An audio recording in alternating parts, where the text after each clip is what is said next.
My video today is pretty straightforward. I'm going to talk about 5 things I love about my Kobo Libra Colour because I really do love it. It's been about a month now. I brought it on the 4th of June and tomorrow is the 4th of July. So I thought it would be fun for me to talk about the things that I love about this device from the point of view of me, an average reader, because I really am an average reader. I'm not someone who's trying to test the tech or fire rockets at it, drop bricks on it, rip it apart and tell you about the internal components. I literally use it every day to read. I'm someone who reads every day.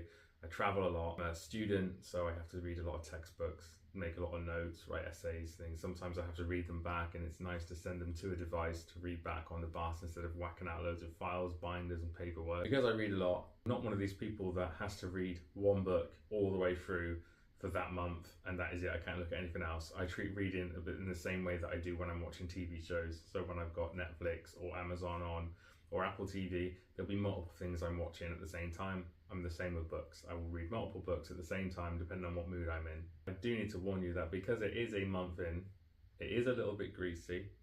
She's seen better days because I am, as I say, a daily user of the device. And I wanted to focus on the 5 things that I love because I know a lot of videos out there and it is tempting to just be really negative and rip something apart because it does get you more views. But I am so happy with this device that I just want to share the positives I've had, really. And if I haven't mentioned something, it doesn't mean that I think it's lacking or it's terrible and that's why I've not mentioned it. It's just because I'm focusing on the 5 things that stand out the most to me. Also, a side note is that I still don't have the stylus. So if anyone from Kobo watches this and they want to send me the stylus for me to talk about that, then go right ahead. At the moment, I think the price point's a little bit too high for me. But beyond that, every shop I go to, the delivery, it's just such a long wait for something that's just under £70. I don't want to wait weeks for something that I've spent £70 on, and I can't even go into a high street store to buy it. But that is the only negative part of this video. So, to get started, these things I love are in no particular order, but I'm going to start with the design of the device itself. Just looking at it, I just think it is so well designed. It is very thin, so it feels very portable. I love the buttons, obviously. I love the textured design on the back of the device. It means when you're holding it, it doesn't feel like it's going to slide everywhere. And despite being made of plastic, it still feels really premium. I also love the button on the back, which activates the e-reader, but if you hold it down, you can also use it to turn it off. The buttons in action are exactly as you think they would be. Use them to turn the pages, you can use them to go backwards and forwards, but you can also customize what the buttons do. It's very lightweight. It's just under 200 grams here in the UK, so I'm not sure what that equates to elsewhere in the world. It feels very, very lightweight, lighter than a book even. Reading with one hand doesn't feel like a strain at all. So if I'm reading with my tablet, it starts to hurt my arms. I used to have a Kindle Scribe that also used to feel very weighty, and this is effortless reading really, so it's perfect for bedtime, travel. Also love the waterproof design. It's IPX8, so it can be submerged for up to 2 meters for no longer than 30 minutes. So you're not going to use it for underwater reading, but I use it a lot in the bath. So that feels perfect for me. I think if I was to go on holiday, which hopefully I will at some point as I've been a student for a long time, then I will be doing poolside reading and feel a little less anxious about dropping it into the pool.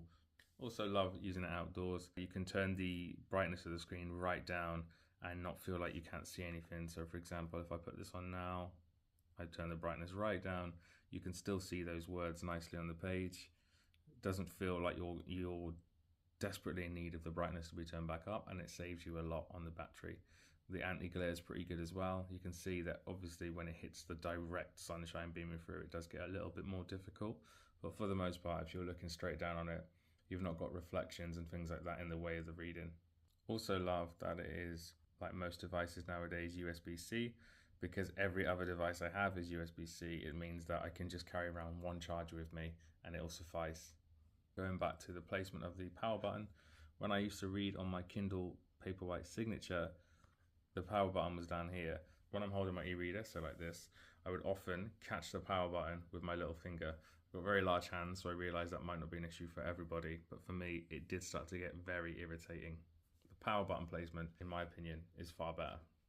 So number 2, I did sort of touch on it a little bit, but I do love the portability, as I said, but not just because of the design and how light it is, in terms of storage. So it is 32 gigabyte standard, and According to Kobo, that is 24,000 ebooks. Put that into perspective, I probably own about, I don't know, a couple of hundred books maybe. So I could, in theory, transfer those books to PDFs and then upload them onto my Kobo. And when I say that, I really mean it, as opposed to when I had my Kindle, I couldn't really use PDFs and EPUB files with the same degree of freedom as I can on my Kobo Libra. Figuratively, I could carry my entire library on this device in my bag with me at all times. So for someone like me who's an indecisive reader, that is pretty incredible. But when you also factor in access to my Libby account, so I have my library with me all the time, given how much traveling I do, the idea that I could be somewhere other than home, finish a book and just instantly jump into another book is just incredible. I know that's a defining factor on most e-readers, but it's still a reason to absolutely love this device. Also, given the fact that a lot of the books I read are pretty hefty ones, so like a nice beastly 1,000 page Turner, carrying those in my work bag currently would be a nightmare because I'm a student nurse, so my bag is often jam-packed with all sorts of things, from cuppa soups to practice needles to textbooks, notebooks, uniform, badges, key cards, alarm systems. So this just slips in perfectly, whereas a book would feel like adding a brick into the back of my bag. Number 3 is the battery life. So according to the Kobo website, the battery will last 40 days, and that's based on 30 minutes of reading a day. I got to admit, I probably read more than 30 minutes per day, but I've not seen a massive impact in terms of the battery life. So if I tap up here now, my battery is currently at 63%, which is pretty good given that it's only been a week. I know there'd be some people who would compare that to a Kindle. As I've said in previous videos, I've had a Kindle Oasis, Kindle Standard, Kindle Paperwhite Signature Edition, and a Kindle Scribe. And I know the battery is incredible on those, but I don't feel a massive loss here because, as I say, that's a week of use and I'm not even halfway. And that's using the screen brightness up, screen brightness down, viewing the colored pages of some comic books, and it's lasted this long. And if we're being realistic, most of the tech we have nowadays, it normally has to be recharged every 1 to 2 days. I never understand why people are so critical in these review videos of the battery life of an e-reader, because even if it was 2 weeks, that is still ridiculously more improved than it is for my phone or my tablet, and they're top of the range devices. Number 4 is the interface.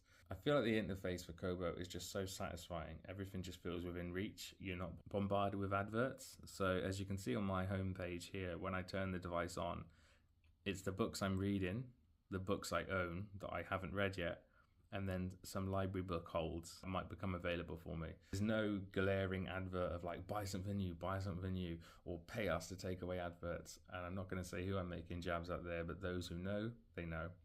So switching books is so straightforward. You don't even have to go back to the main menu. You can just swipe down with your thumb, and then you get the books that have recently been opened in a little drop down here, and you just tap between them. And I just think that is so intuitive. There's multiple ways to view an audio library. I can view them based on what I'm reading. I can view them based on books I finished, books I purchased, previews, imported books, downloaded books, etc.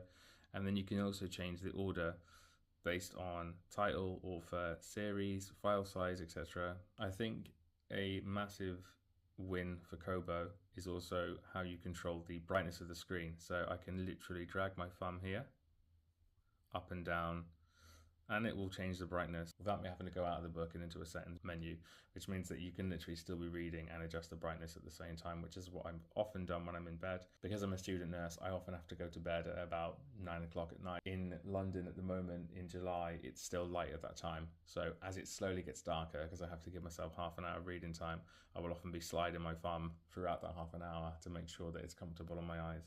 I like that you can change all sorts of things when it comes to format of the page, from the font face to the font size, line spacing, margins, etc. But also I like in the book settings that you can change what the buttons do, how the page is set up, how much information is on the page, when it's telling you how much of the % of the book you've read, etc.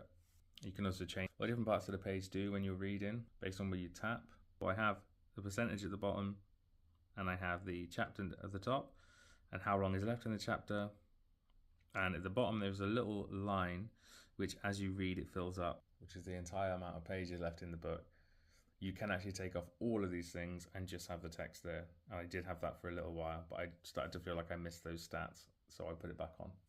I've also already talked about library integration, but it's also something that I absolutely love about this device. So if I go on view public library holds, these are the books I'm waiting to read, and it tells you how long I've got left before they're available.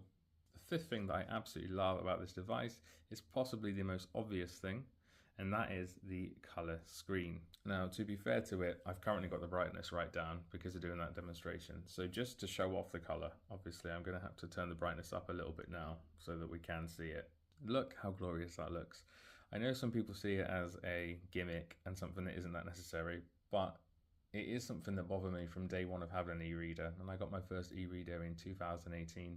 So much thought goes into some of these covers and the color design, the color choices, etc., that it's nice to see them in their full glory. So being able to highlight passages from a book in different colors is very satisfying. So for example, I was reading a thriller and the bits that I thought were pretty terrible, I highlighted in like a pinkish red, and the things that I like were in green. It is, for what it's worth, nice to be able to use different color highlighters throughout the reading. I've made more use of this for my academic textbooks and things, but I don't want to bore you to tears going into pharmacology of psychotropic medication. I've seen reviews of it and sort of criticisms where people talk about not being able to do much on it beyond view the book covers, etc. once you're reading. But I just think if you're getting an e-reader, you're getting it to read, and if your reason for not liking a colour e-reader is because you can't watch, say, YouTube videos, etc., then you're not using it for the correct purposes anyway. The last thing I want on my e-reader is access to Facebook and YouTube and Twitter, because when I go on this device, it is literally so that I can read. I don't want to be able to do anything else. I don't want anyone to be able to contact me. I want to just sit in my little imaginary world and enjoy the book. And for those purposes, this e-reader is just everything for me. I have no regrets. I love it to pieces, and I probably use it more than any other device I have. So that's it from me and my Kobo. I hope you enjoyed this video. For the most part, I am a booktuber at heart, so it will just be videos about reading and why I love reading. So if that's your thing, then please subscribe. And if you have any book recommendations, I love to hear them. If you've got an e-reader and love it, and you want to highlight the things that you love about an e-reader, then please comment them below. If you have any questions about the Kobo, then please drop them below and I'll answer what I can. And stay tuned for more videos.